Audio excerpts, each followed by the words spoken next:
According to a 2014 Chapman study, the top 3 fears that Americans have are, number 1, public speaking, number 2, heights, and number 3, bugs, snakes, and other creepy things. Now, heights don't bother me, and I can tolerate those creepy things, but I can totally relate to the fear of public speaking. I remember the first time I spoke in public. I was a junior in high school, and I was speaking to our entire high school at an assembly. And I was so nervous that about an hour before I was supposed to speak, I told my friends, I'm leaving, I'm peacing out, I'm skipping this assembly. Now, thankfully, my friends stopped me and didn't let me do that, and they encouraged me, and I ended up speaking and ended up being fine.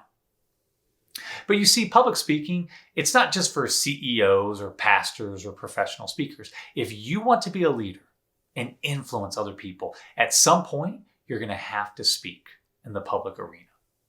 Now, from my experience, there are 2 main reasons or categories or fears when it comes to public speaking. The first fear is personal or private. This is that voice inside of you saying, you're not good enough. You have nothing to offer anybody else. You're inadequate.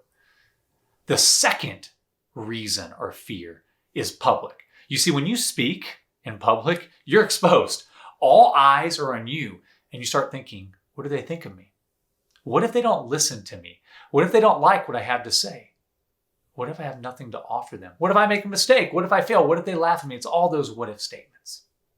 Now, I've spoken probably over 100 times in my life to crowds of hundreds and hundreds, and of course to smaller crowds.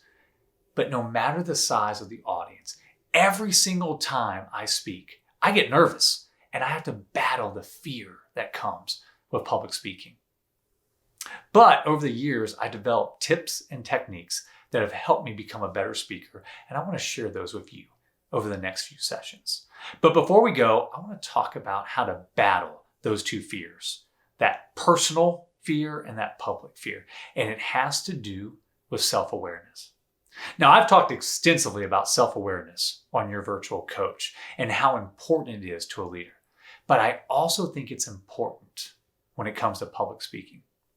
Remember that lying voice I talked about that's inside of us? Yeah, you see that voice? It loves to tell us, you're not good enough. You don't have what it takes. But when we are self-aware, meaning we know our strengths, our weaknesses, and our blind spots, it's like staring at that little internal lying voice right in the eyes and taking away its power. It's a little bit like the wizard in The Wizard of Oz. Our weaknesses or even some of our past mistakes, they seem scary on the outside, but when you look behind the curtain, you realize they have no power. And that's what happens when we know our weaknesses. They lose their power. They're not as scary.